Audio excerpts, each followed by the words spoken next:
burada denize giriliyor herhalde başkanım. Abi o plajda girilir. Niye girilmesin? Ama askeri izin veriyor mu, vermiyor mu, ne yapıyor? Yani enteresan bir şekilde mesela çok turizme açmıyorlar şeyleri, sahilleri. Evet. Kendileri mutlaka girdikleri böyle belli bölgeler vardır ama o plajı mesela turizme aç, oraya büfeler koyar mesela acayip millet orada denize giriyor. Doğru. Müsait yani. Arkada bir yer var, orası ne? O abi yapay göl. Ama ne için yapıyorlar onu? Tarım için mi? Başka bir şey için mi onu bilmiyorum. Yapay göl yapmış. De olabilir abi. Çinliler gelmiş buraya. Çinliler denizden suyu çekip içme suyu üretiyorlarmış. Onlar için denizden oraya çekip orada arındırıp içme suyu olarak basmak için kullanıyor olabilirler. Evet, mantıklı. Akşam söylemiştik.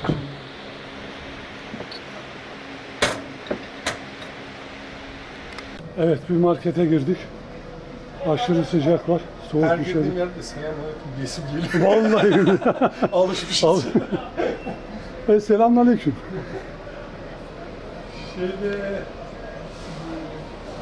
Şurada var ama şu çubuklu olanlardan abi. Şurada açık varsa bakalım ona.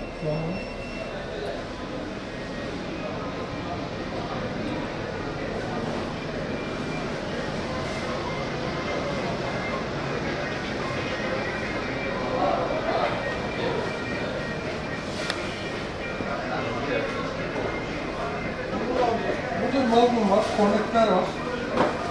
Böyle kıraç tarzı bir şey var. Magnum olur. Magnum. Evet. Bademli Kakaolu, bademli. bademli.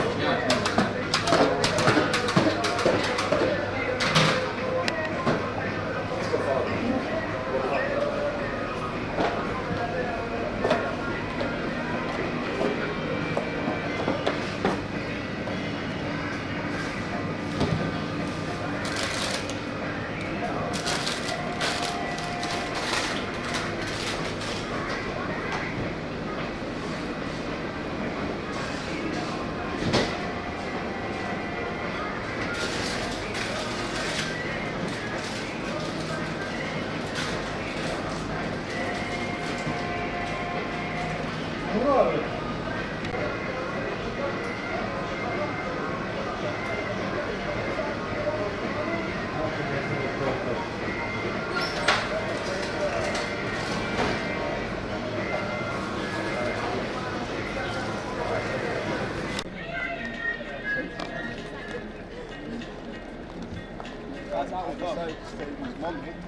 I think one of our suggestions was to being Australia is risk. No way you break. And then you chose that bloody Indian.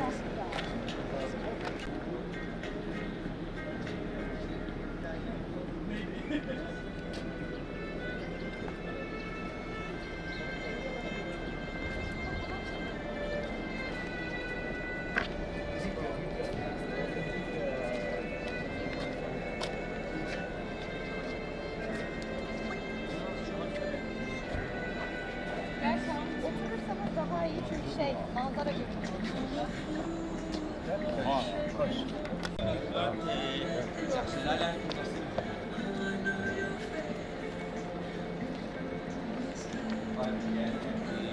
Maşallah, maşallah.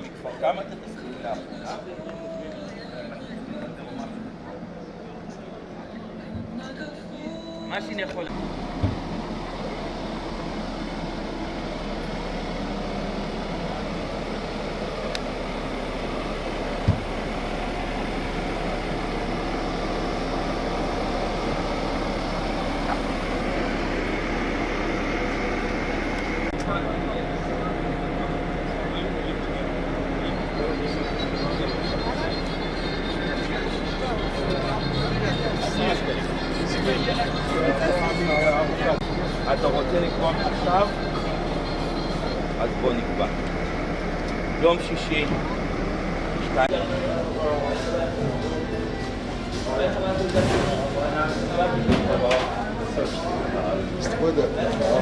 Devam lan.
şey var. Bunlardan birincisi ilk önce bir pazara gideceğiz. Orada gezeceğiz. Ardından geri döneceğiz.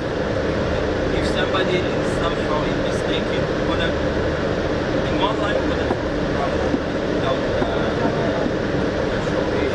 somebody somehow.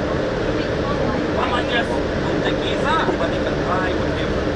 If mistakenly suddenly added somebody lost the way or not, come directly to Ceza Hospital. This is the famous hospital, Ceza Hospital, okay?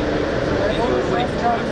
If somebody wants Bir çizgi halinde gideceğiz ve alışverişimizi yapacağız. Ama olur da birisi kaybolursa, yolunu kaybederse, herhangi bir hata olursa bu durumda karşıdaki camiye geleceğiz. Caminin ismi El Cazar. El Cazar Cami var. Kaybolursak orada bekleyeceğiz.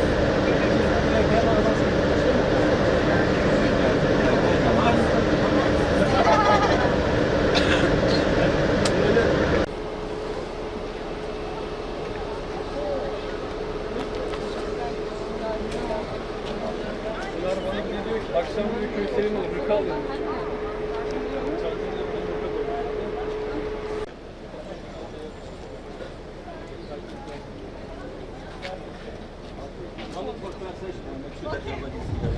Okay.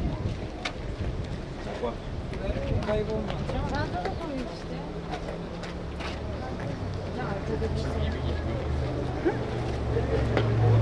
Artık adını bilmediğim videolar bir an.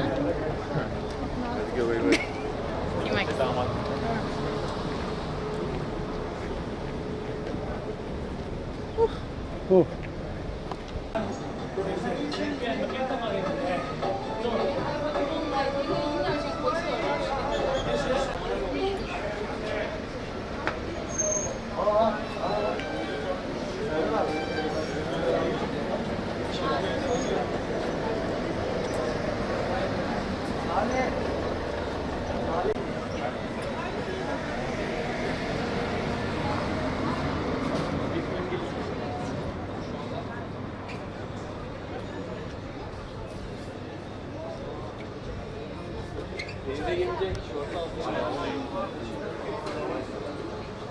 This is the bazaar entry. We will go downstairs, okay?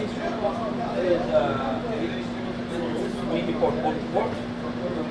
And we're gonna come back. How many times? I think it will take us maximum 1 hour. Oh, 1 hour. You say Yes, we will say to the participants, I will be the leader. We'll go downstairs. We're gonna take our time without any rushing. Okay, just let's make everybody get alive. Berfu Özkan.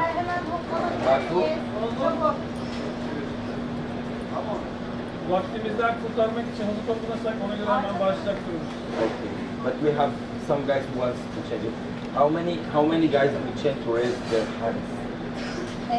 Para çevirmeye ihtiyacı olan kimler? Ellerini kaldırabilirler mi? Şu anda 2 kişiyiz gibi. Bahar, Para çevirmek. Bahar ve ben gözüküyoruz şu anda.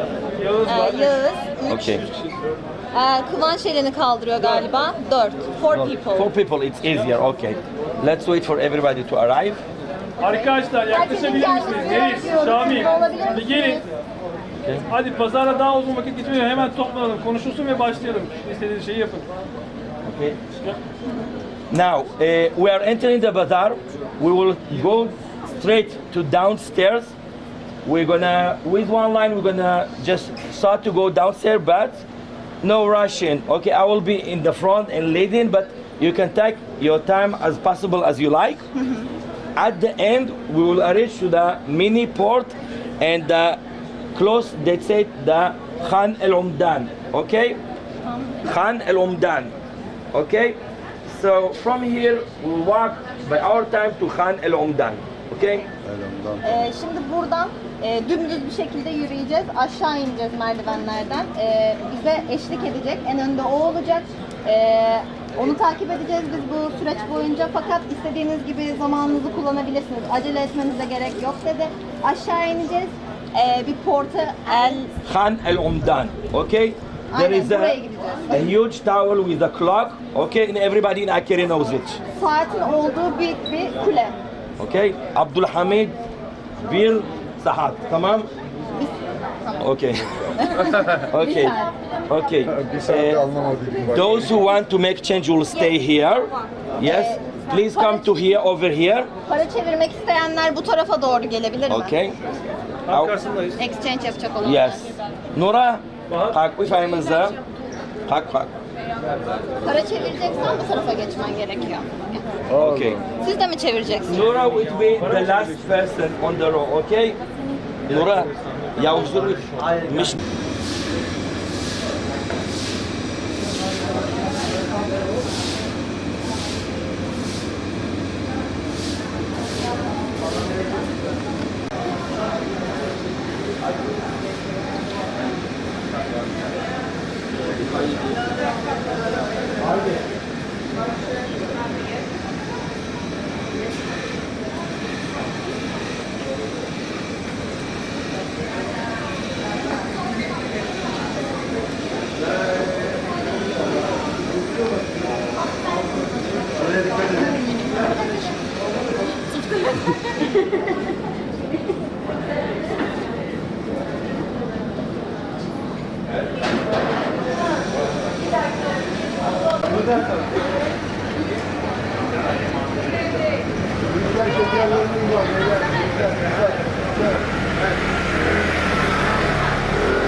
هذا متابع حياتي لسنة 12 هذول مبيوعين بكره بعد بكره بكون عندي يلا بس انا على الاغلب بتكون اصلا سعرها مش المصدر ولك بعرف يوم الجمعة في الساعة 6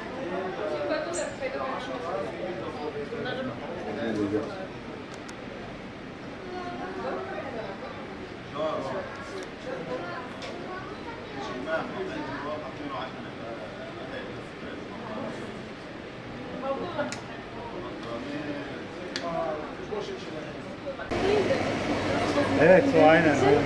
şey oluyoruz yani. Bakmıyor yani.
Ben de bu kız ne öyle kız spor görüyorum. Göz konuşuyor.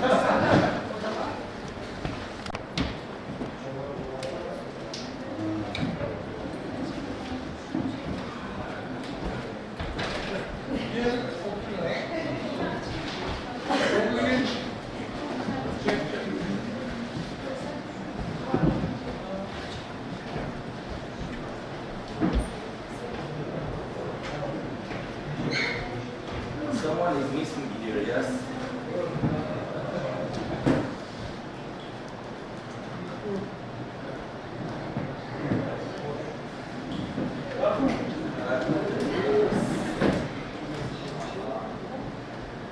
Okay, good afternoon. Okay, I hope that you have joined the visit today and welcome to the Circassian Heritage Center. Hoş geldiniz. Umarım iyisinizdir. Şu an Çerkes Müzesi'ne geldik. Today, more or less, I'm going to show you what usually the people who come to the Circassian heritage have to throw over. Buraya gelmiş olan çerkezlerin ne yaptığını anlatacak. Usually they are watching a video that is translated from Russian, Hebrew, Arabic, and English. Yet we will have in Turkish, so we will make it over presentation and of course skip in some part that which is very, very familiar for us. Videolar mevcut fakat bu videolar Türkçe dilinde mevcut değil. İngilizceye çevrilmişler fakat Türkçe çevrilebildiği için o kısımları biz çevirerek ilerleyeceğiz ve bazı kısımları çok aşina olduğumuz şeyler olduğu için atlayarak izleyeceğiz. About 15 years ago when we started the projects of museums and the heritage centers at Farkana, when Circassian used to come from abroad, you know, we used to talk with them less history, less culture and so on. Because, you know, we as a Circassian all the time believe that we know the best about everything about the Circassian, and by the time we have understood that how much we think we know, it turned to be we know a little bit about ourselves. Biz buraya 50 yıl önce geldik ve kendi kültürümüz hakkında aslında ne kadar çok az şey bildiğimizi anlatmak istiyor. 15 years. Yani Kfar'dan bahsediyoruz. Yeah. Kfar'dan geldik geliştireceğiz. And Can I say something? yes, If we continue like sentences like that, it will be boring. yes, yes, it could be. I forgot to speaking. After we will be seeing the presentation, we're going to find out a lot about the Circassian in the Middle East. Bu slaytın ardından Orta Doğu'daki Kafkaslar hakkında daha fazla şey öğreneceğiz. And even sometimes to understand how important the history of us is not just 21st of May. Bu bizim kültürümüzün önemli, sadece 21 Mayıs'ta önemli olmadığını, her zaman önemli olduğunu. Just to give you the idea, before 15 years, if somebody from Israel, it's not like in Turkey, when you used to hear Circassian, before 15 years, if any Yahud or Arabic hear the word Circassian, they were thinking it's maybe it's food, drink, car, they didn't know it's a nation. 50 yıl önce insanlar çerkes ismini duyduklarında ne olduklarını bilmiyorlardı. Yani sadece onun yemek ismi veya herhangi bir içecek ismi olduğunu sanıyorlardı. Ama şu anki farklı zaten olduğumuz için biliyorlar. So far, now we get into level that when people hear Circassian, they start to know there are different people from Caucasus, they are Muslim, they are lives in Israel, and they've got the best mentality, culture, and cleanliness all over Israel.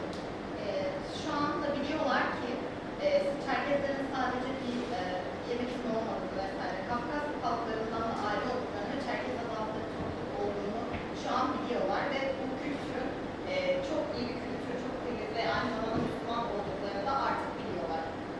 So, to understand, there is only 2 small towns in Israel. Sadece İsrail'de 2 tane küçük şehir var. It's totally less than 5,000.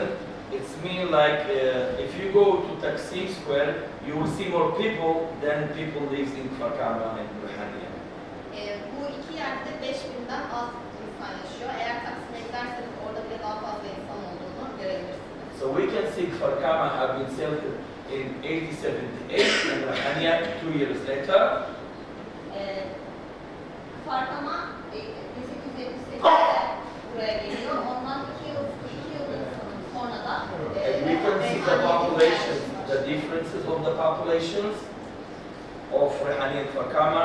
Like we see Ruhaniya 1,500, Farkana 2,500. Farklarının 1878'de gelmiş olması, diğeri de 1880'de gelmiş olması. In Farkana we have our own belediya, but in Ruhaniya no, it's a regional. There are about 30 villages, small villages like Ruhaniya that have only one belediya. Farkama'da kendimize ait bir belediyemiz var. Kendimize ait bir belediyemiz yok. Sadece you said 30 villages? Yes, something. They are part of Village or the villages. Yes, instead of in small villages, they don't have belediya like Farkana. They have one baladiye for 13 or 14 or 15, it changes, it's regional. 30 veya 40 köy normalde kendisine ait olan 40 köyün bir tane belediyesi oluyor. Fakat Farkama'da bizim kendimize ait bir belediyemiz var. Reyhaneli yok. In Kfar, 100% are Circassian, unfortunately in Rehania, 30%, the 500 are Arabs. Farkama'da herkes çerkes ama Reyhaniye'de %30 bir Arap kısmı yaşıyor. We both live in a place called Galilee. They live in more higher place, and we are the lower place. Farkama is about 160 meters, and Rehania almost 800 above the sea level.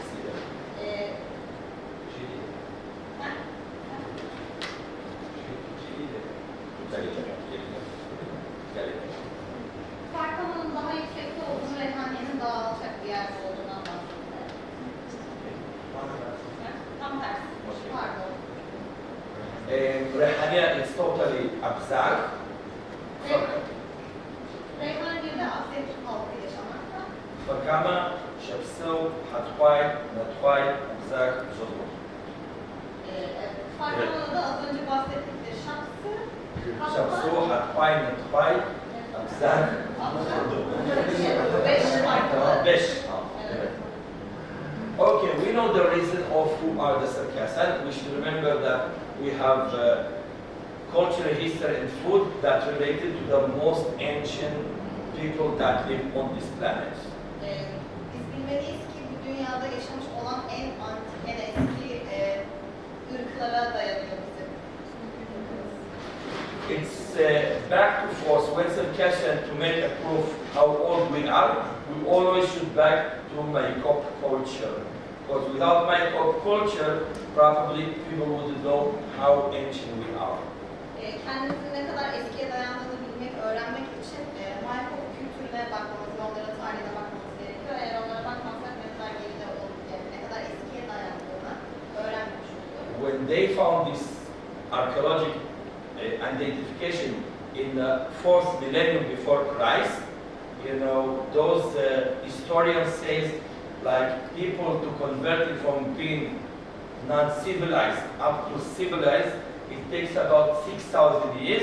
That means the Circassian nation is at least 10,000 years of age.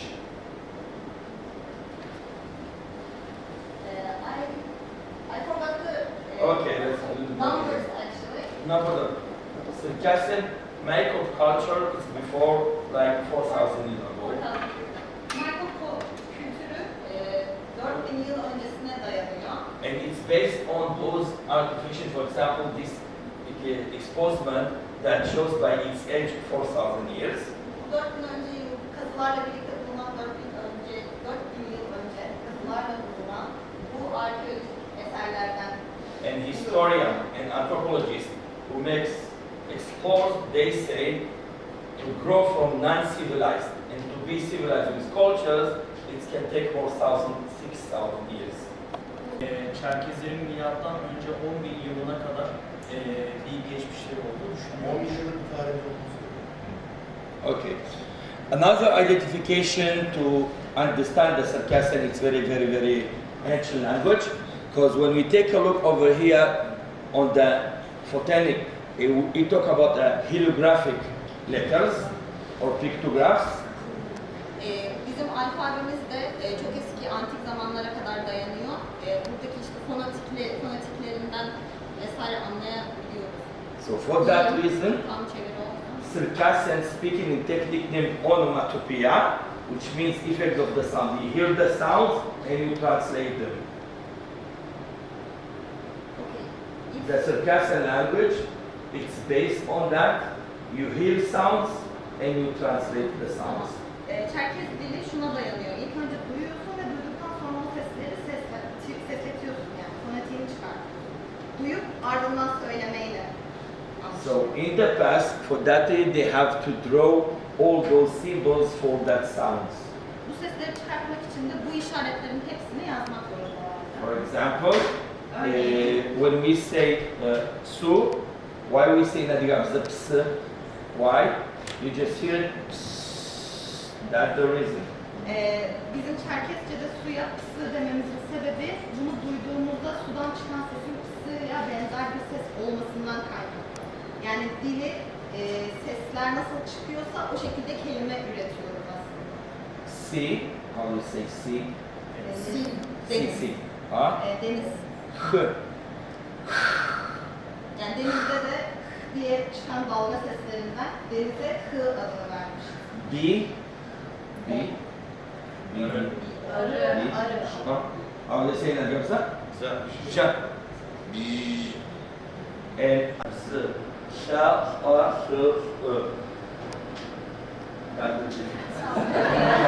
You don't need to say it. So nowadays, if you hear Chinese, it's one of the ancient languages. It's similar to the adigey.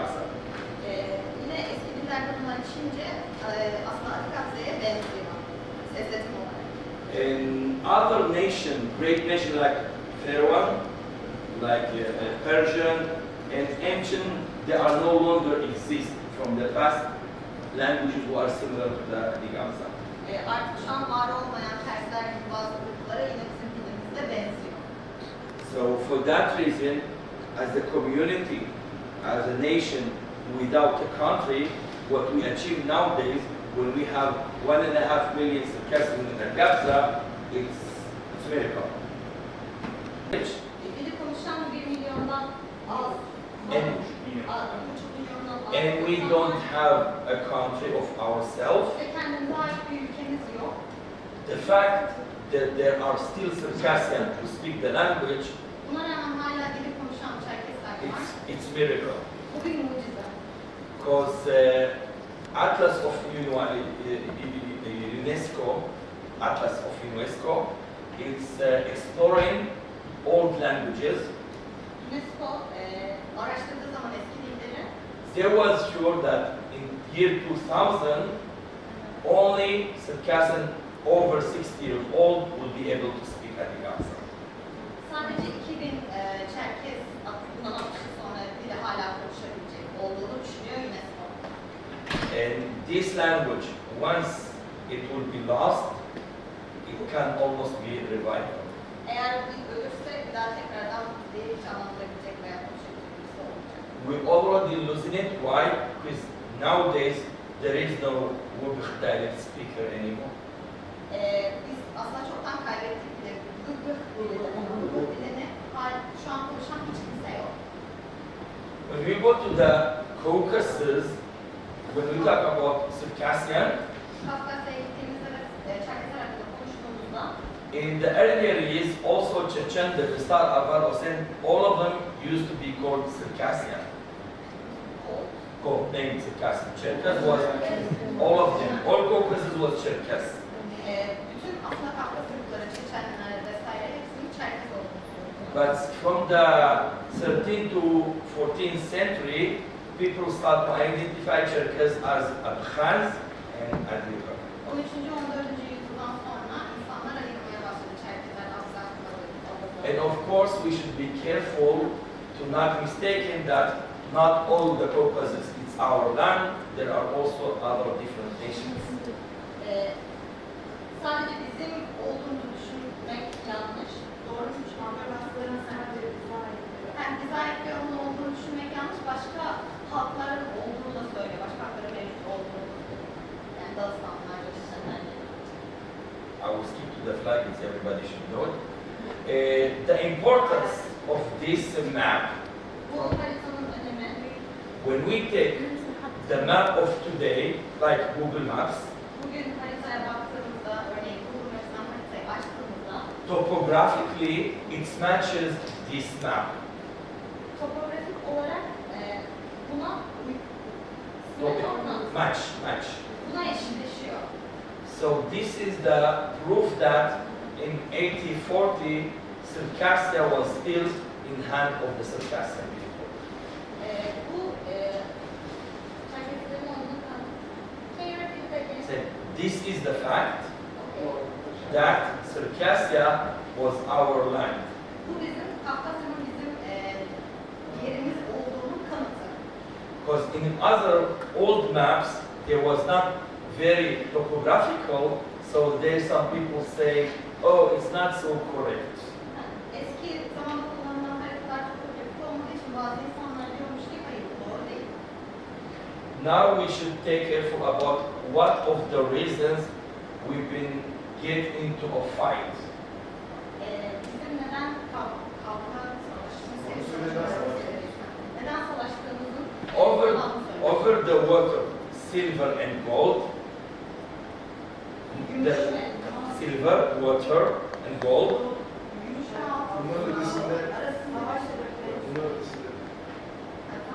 Okay. We had iron and wood. The basic things, iron, steel, and wood, which is very expensive, and it was the basic, useful for battlefields and war. Pahalı ve savaş alanında kullanmak için oldukça basit. Okay, and of course that you can see that they are controlling all the shores of the Black Sea.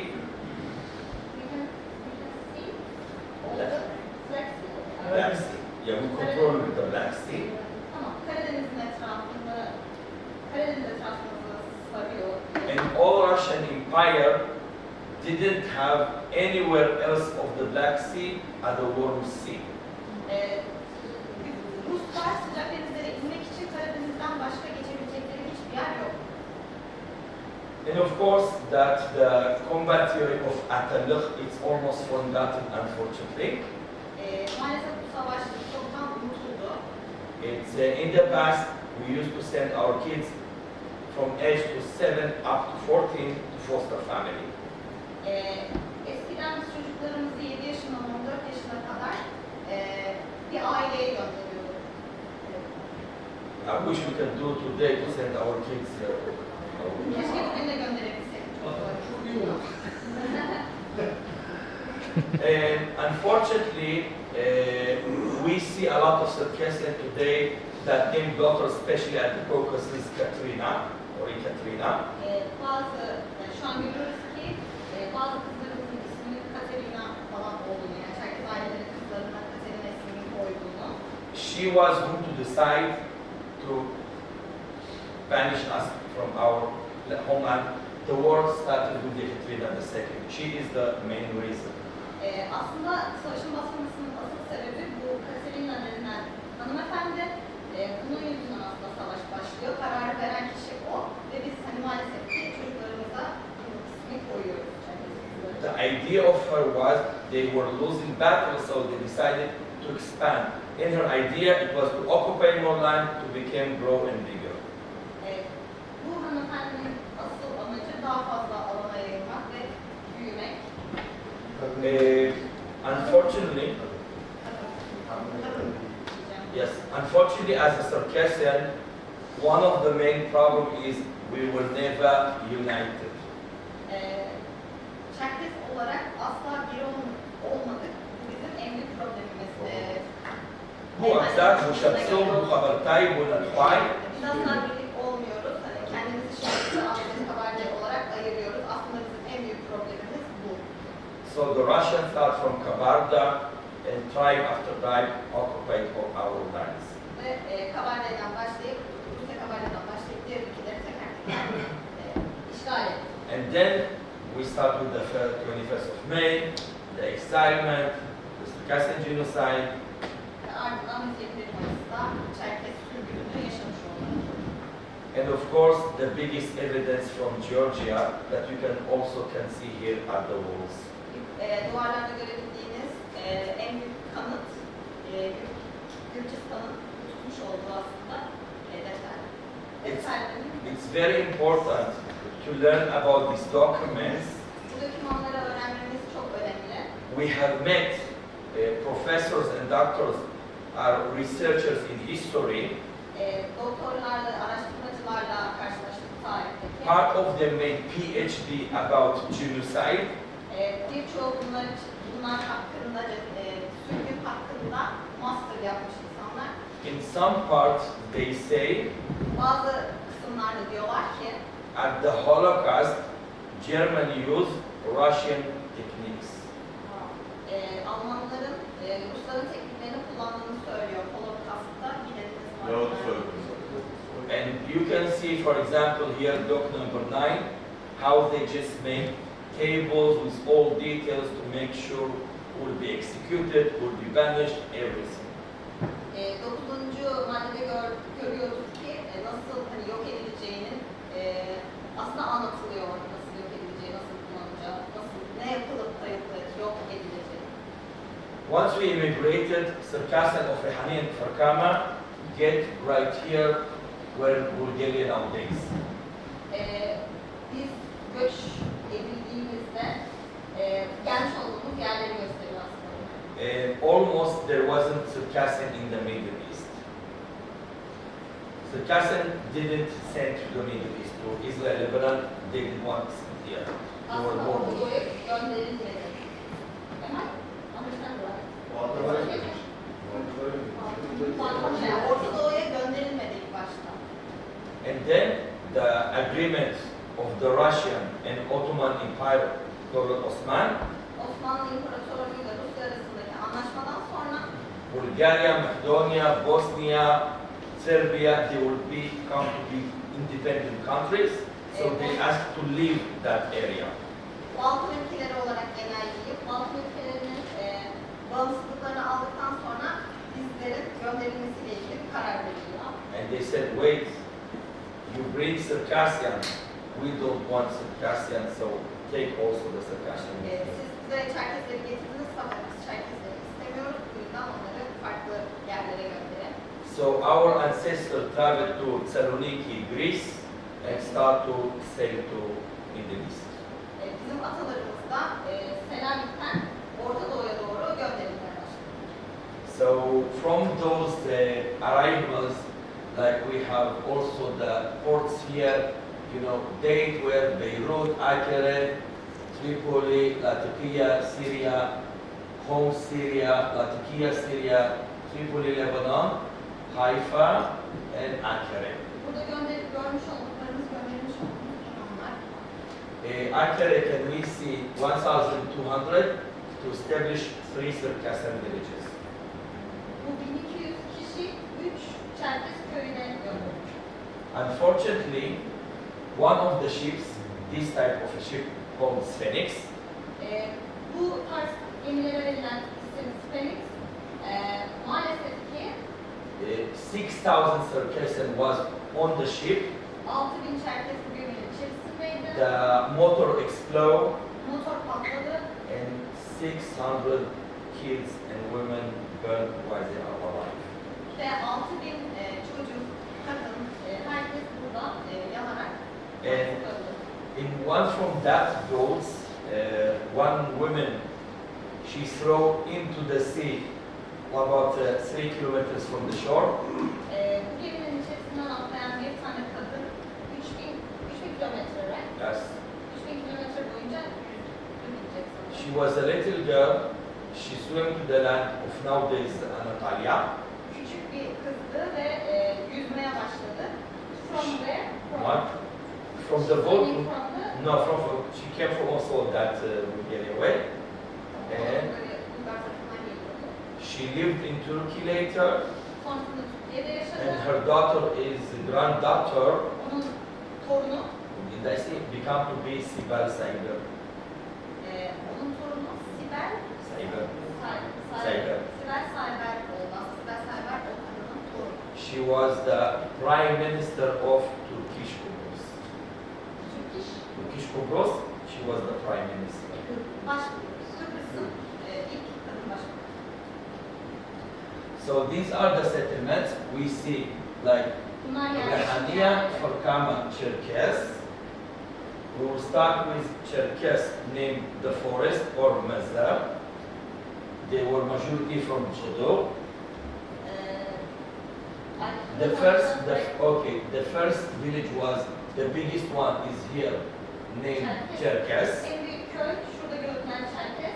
Yazan yer. There was 800 Circassian, 8000 Çerkes vardı. but there was pandemic of malaria, so they have to leave.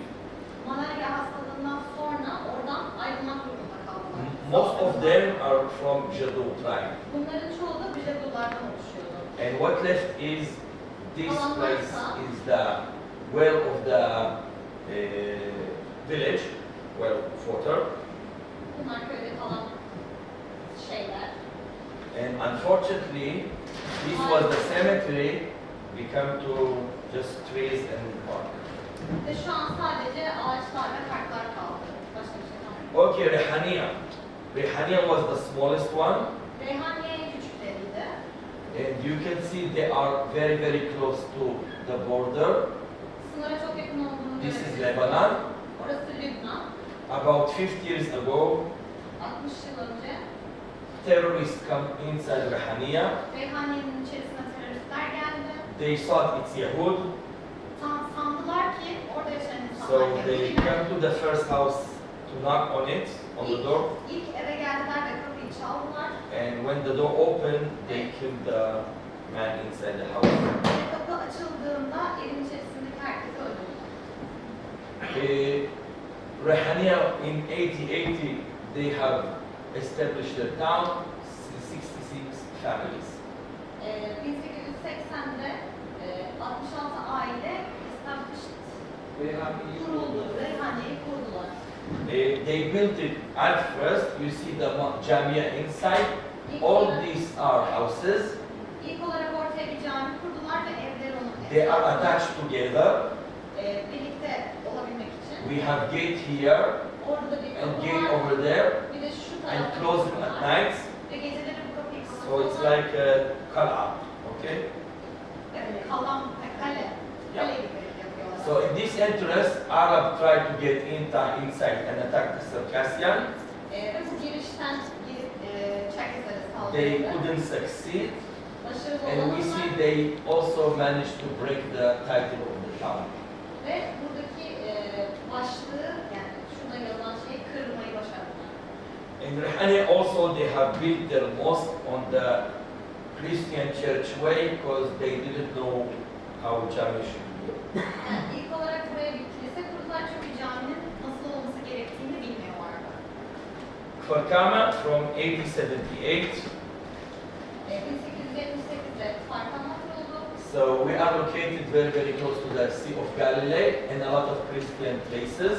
Ve biz denize fazlasıyla yakınız ve buradaki Hristiyan bölgeye. And the first settlers, this tribe, they come to Arabistan on this date. 21 Temmuz 1878'de Arabistan'dan buraya geldiler. This is how we find the area, and we didn't know how the Acromite is here. Burası ilk buldukları hali ve nasıl yerleşim yapılacağını bilmiyorlar. So we start to build the houses with a lot of roof tiles and wild balls to keep ourselves from cold and snow. Kendimizi soğuktan ve kardan korumak için bu çatıları yaptık. İlk olarak evleri kurduk. We wait for the snow, it doesn't come. Biz karı bekledik ve kar yağmadı. When I say Kfar, it's a place with a lot of Christian towns. Ben Hristiyan kişilerin çok fazla olduğunu gördüğümde So Kfar is on top of Christian town before 1,600 years ago. 1600 yıl önce Yes, there was Christian town here. Hristiyan bir şehir vardı Kardaman'ın altında. So each time we want to build house in the old town, archaeologists have to come and make search to find things.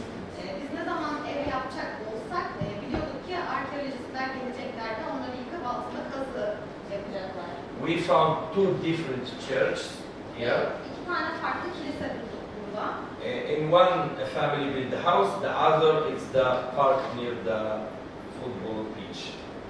Bir tanesi futbol sahasının yanındaki yer, bir tanesi de bir tane aile buldu, bir aile buldu. Ev vardı, o ailede vardı. So for Kama, it's start to grow by rings. When they build house, we expand by circles. Yuvarlak bir şekilde büyümeye başladık fark ama And finally, after decades, we are allowed to also to start to build on the other side of the road. Ardından da yolun diğer tarafına da ilerlemeye başladı sanırım. Doğru. Of course. Arada 3-5 kelime şey oluyor. Over here we show some differences of what happened in the last 15 years. Son 15 yılda ne farklar olduğunu gösterecek. We see how the Jamia gets changed. Camiyi nasıl değiştirdiğini. But if you ask in Jamia of Kfar, here is square, okay? Burası This is octagon, 8 walls. tamam. Sekizgen, It's round, okay? üst kısım yuvarlak. Okay, so that means this is Kafkas, Bu kısım göstermiş olduğu kısım.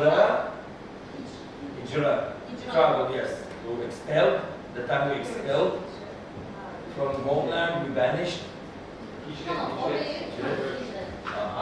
And Dora Osmania.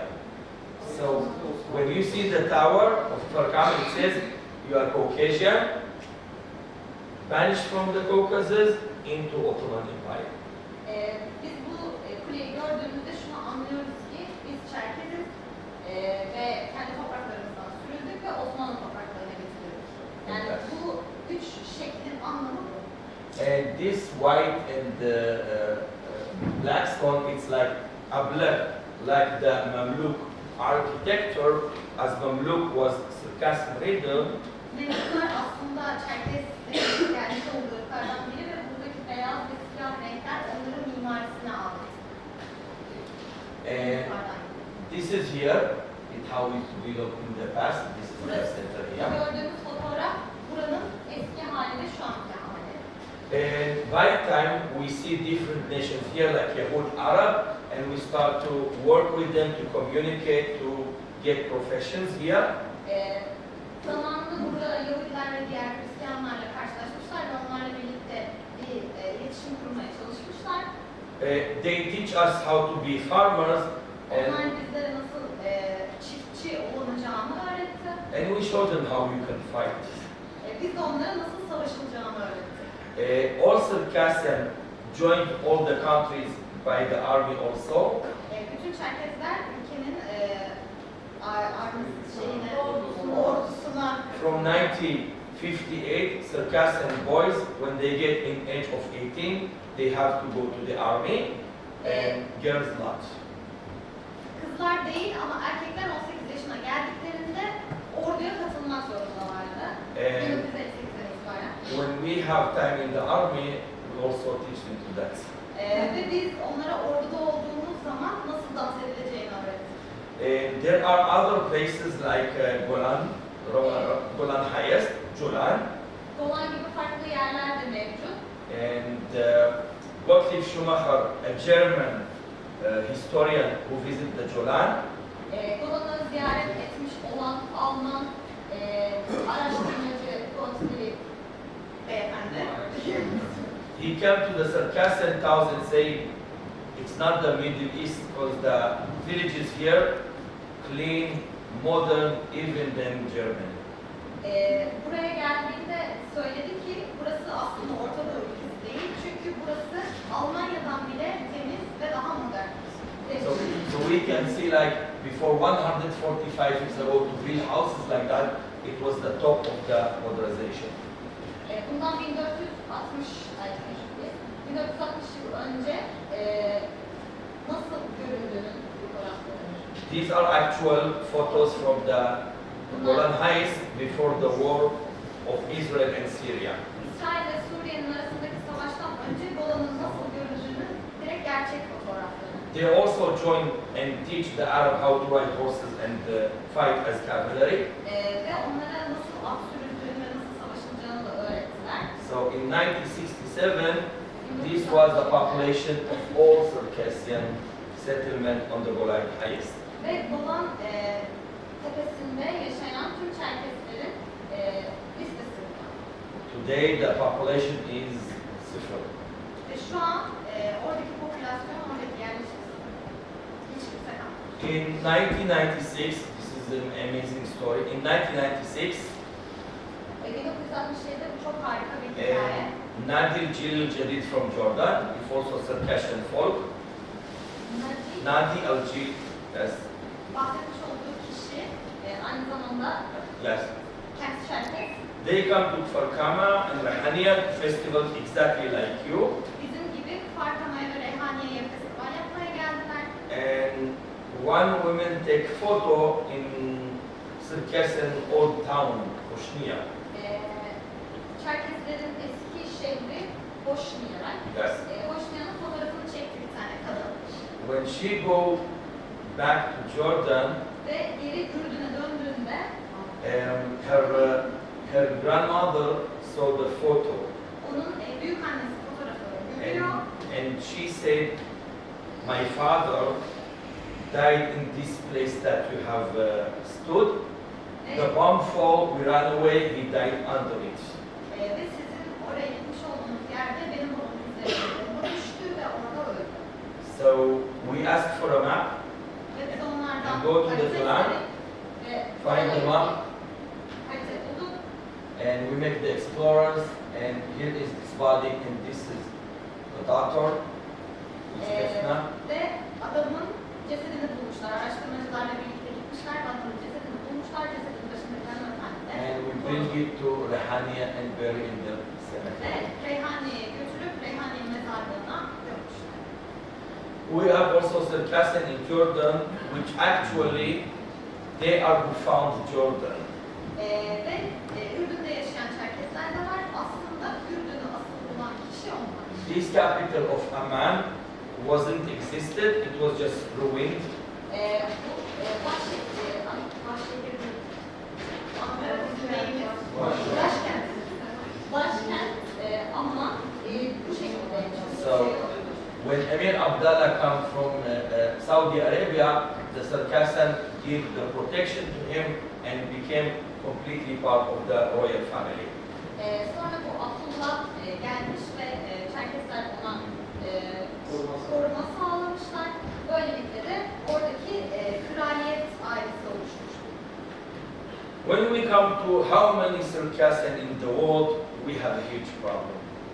Ve bizim dünyada kaç tane Çerkez var sorusuna geldiğimizde çok büyük bir problemimiz var. It's hard to count, but we know more or less how many lives at the Caucasus. And then when I type here 6 up to 10 million, some people say, I beg, you say too much big numbers. Bazı insanlar diyorlarmış ki bu rakamlar çok fazla, yanlış rakam söylüyorsunuz. In 1936, 1938'de, Tur- 36'da Turkey made a calculation of population, adet nüfus, okay? Türkiye bunun hesaplamasını yaptı, kaç Çerkez olduğu nüfus sayımı yaptı. 10.5 of Turkish population is adige. 10.5, Türkiye popülasyonunun 10.5 kısmını Çerkeslerin oluşturduğunu söylemiş. As nowadays in Turkey, you also have growth as similar to everyone, the possibility like even nowadays if 10.5, there should be at least more than 8 million of Circassian adige minimum. Türkiye'de yani bu yapılan hesaplamaya rağmen Türkiye'de 80 8.5%. Aynen öyle. Okay, as by time here at Farkama, we kept unfortunately old tradition not so far ago. Yes, we kept. Buradaki gelenekleri devam ettirdiler. Yes. Before 30 years ago in Rahaniya, they still celebrated Hansabasha. Bundan 3 yıl önceye kadar hala Reyhaniye'de Hansabasha'yı kutluyorlardı. Yes, you know Hansabasha is. I don't know actually. Well, Hansabasha it's a ceremony to pray for the god of the rain. Yağmur tanrısına dua. Evet, yağmur dua. But şimdi ne Hansabasha? Şimdi Allah. Şimdi Allah yağmur tanrısına değil. Okay. As you can see, our Farkama mosque is also based similar to Abu Darwish in Amman, and this is the product Barakuk Mosque in Cairo. Barakuk is Circassian Mamluk.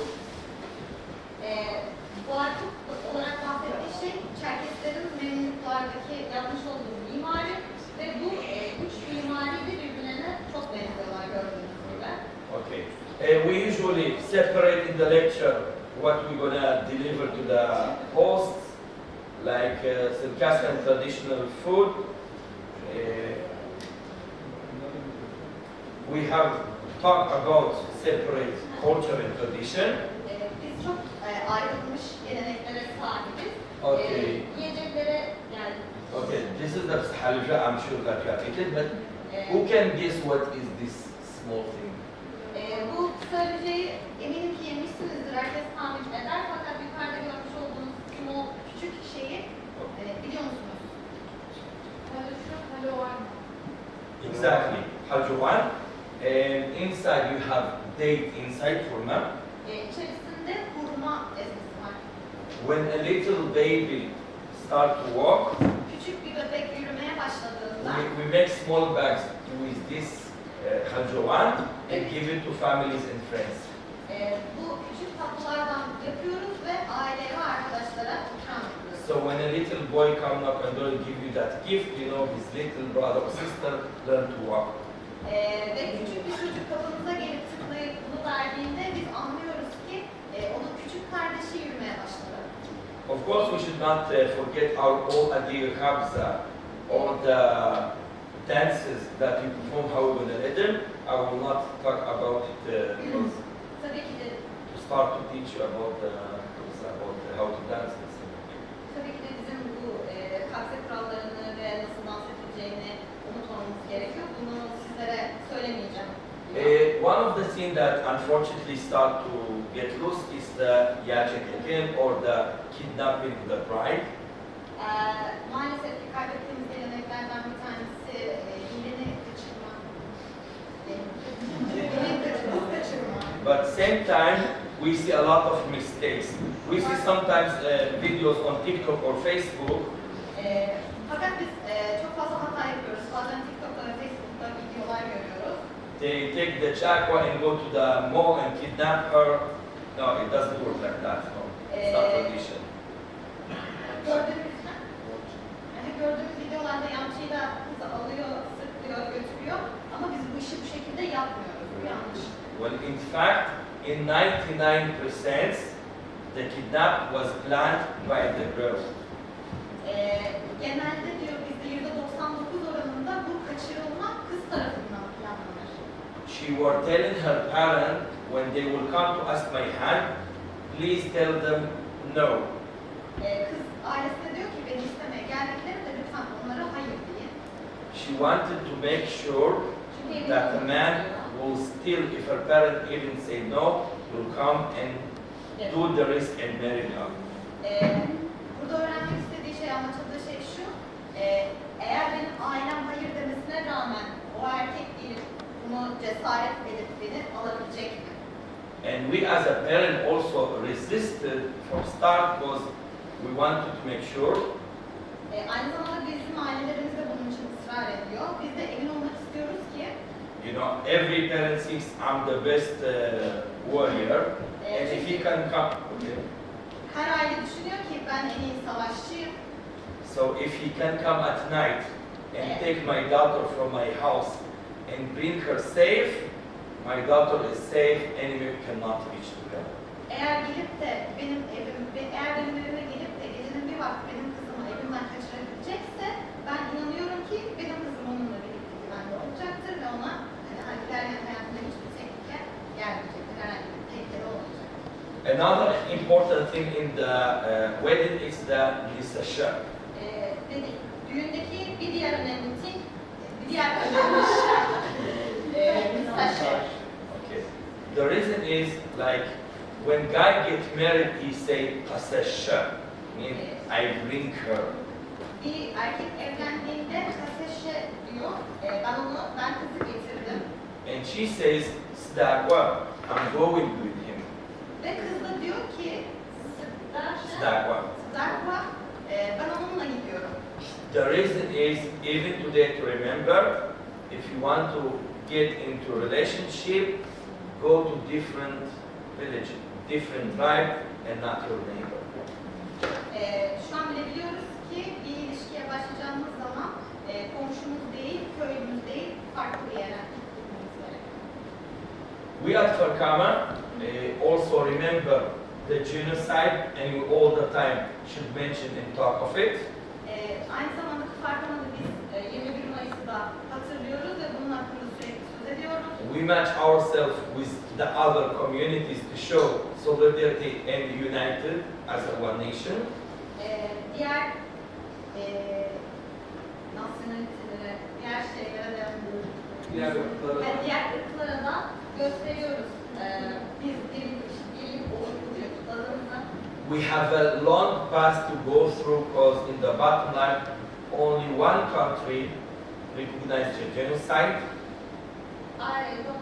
So we have a long way to walk. Bizim yürümemiz gereken çok uzun bir yol var. As only one country Sadece bir şehir olarak recognizes our genocide. Kendi sürgünümüzü hatırlatmak için. Bir ülke kabul ediyor zaten. And even at our homeland, unfortunately, we divided. Kendi ülkemizde bile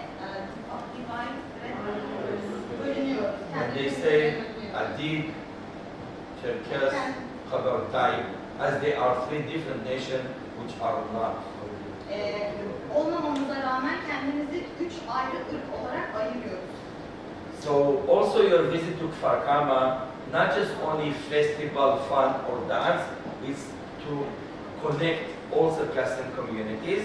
Biz Farkama'yı sadece festival yapmak veya dans etmek için gelmiyoruz. Aynı zamanda tek bir birlik So olmak için we geliyoruz. don't do just only festival, we make summer camps for kids, Biz sadece festival yapmıyoruz. Aynı zamanda çocuklar için yaz kampları students, yapıyoruz.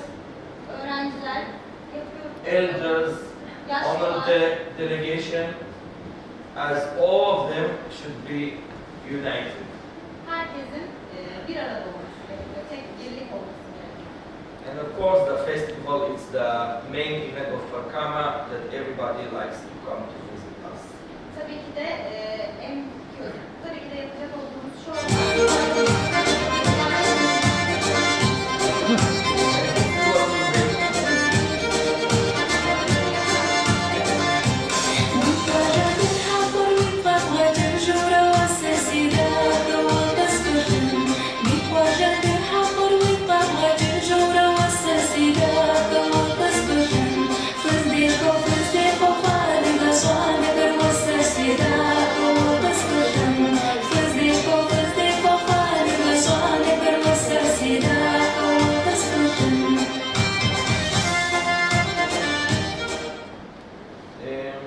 Okay, questions?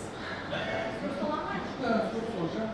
1878'de Arabistan'dan buraya gelip Kafkasya kurtuldu. Arabistan'a ne göre gelmişler?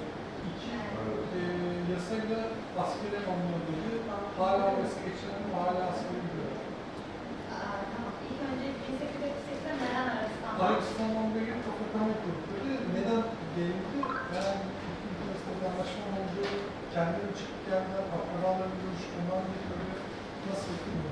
Why we are came to Arabistan to Farkama in 1878? Fantastic. The Ottoman Empire, the Dawla decided they will not take Çerkes to Ankara and Istanbul. No, they know that Circassian are warriors. If we put them in very problematic stations, when Arabs or other guns will attack them, the Circassian will defeat. If the Circassian will not succeed, Umday is Circassian and not Turk. So they take us to the borders. And Farkama was very strategic place.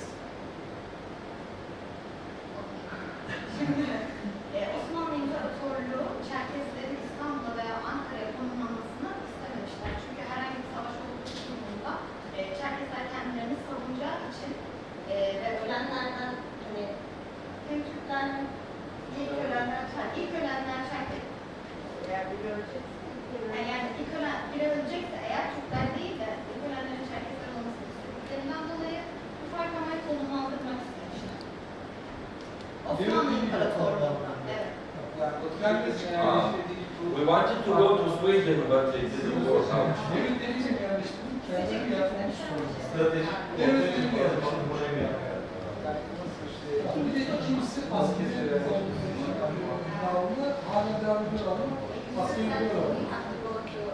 Yes. Yes.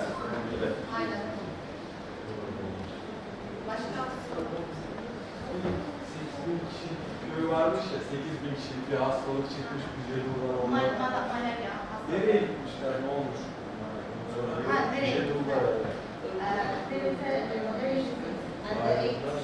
Yes.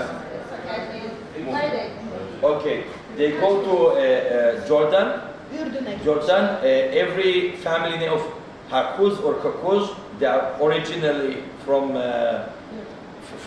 Maza, and 3 families, 2 to Rehaniya and 1 to Kfar. Ürdün'e gidiyorlar. 3 farklı ailede 2 tanesi Kfar, bir tanesi de Reyhaniye'ye yerleşiyor. Tamam. Okay. From here we will just cross over the museum. We will not explain too much, just to see the exhibition inside the museum. Okay? Buradan sonra sergiyi ziyaret edeceğiz. Çok fazla açıklama olmayacak. Sadece hani eserlere bakacağız. Evet, teşekkürler. Teşekkürler.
Adige kuşuna mı? En eski bizde var. Bedemek. Sazan. Ne abi? Bundan bizim filizlerde var.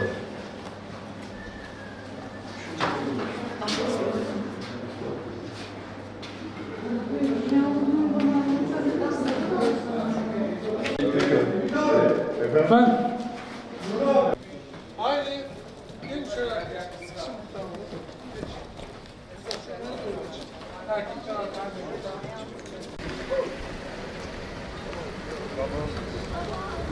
Hadi abi.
var.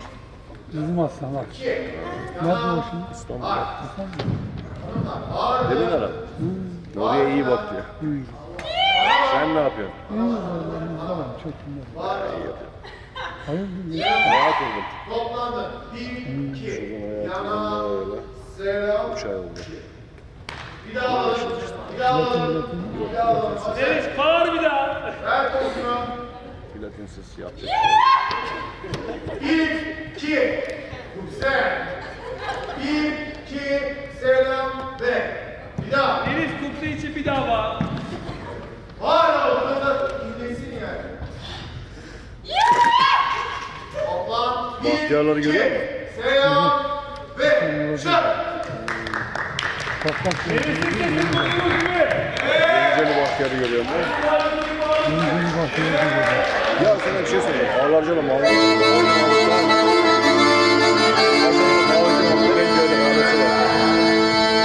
Tamam mı?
Шерхшений магдам тугом, неволтим шкоттан уша, яворджиту да сура, да ног хашт анасотуш, каныш сафанды уша, миллер аржаву каныш, да тулз балышты хихта, да валдараш да залма, харшхашт забиля зармай, пылыбына да хышан, Avşişte kon da buar, da fatsın uidagay, mazet khardın angujay, yaşarvi kuşen kuşe, adışvayı alaba, şırtlagatı fatarşı, nar argal da kanzıştan, nahi mazet khatıkhay.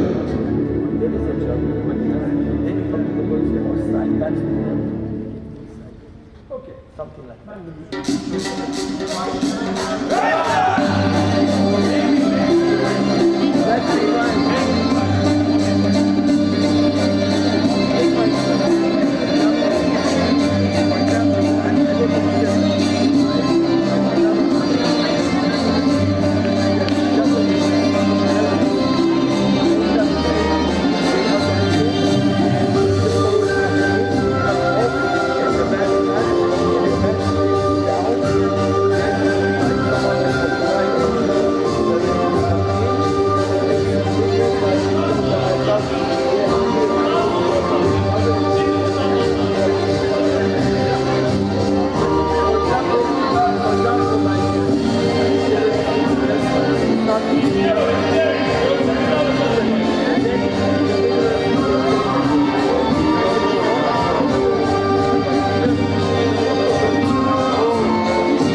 Seyirci kopuyor. Bekle. Bırak seyirci atın. Ver pozu. Ver pozu. Seyirci atıyor.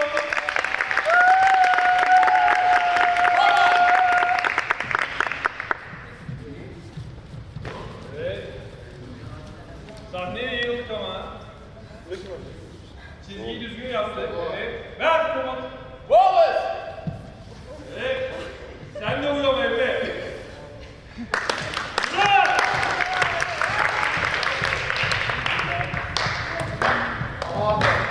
Kfar.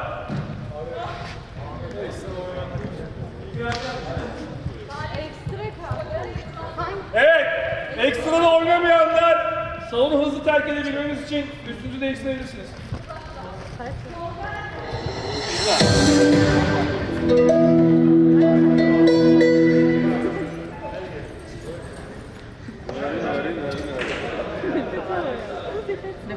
Senden bir 20 yıl önce 66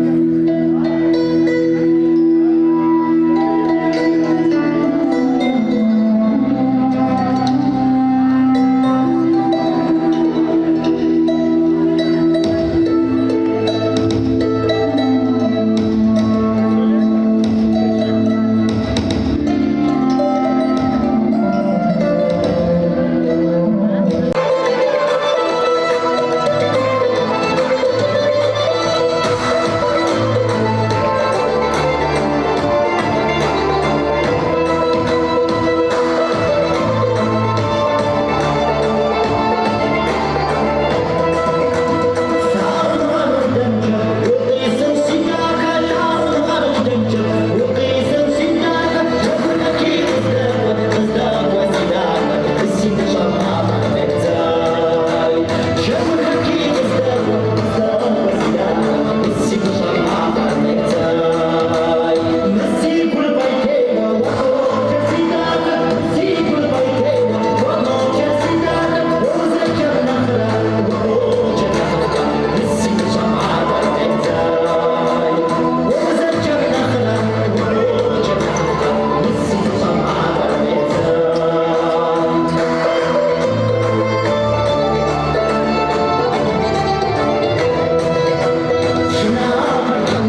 Ne yapacaksın oğlum?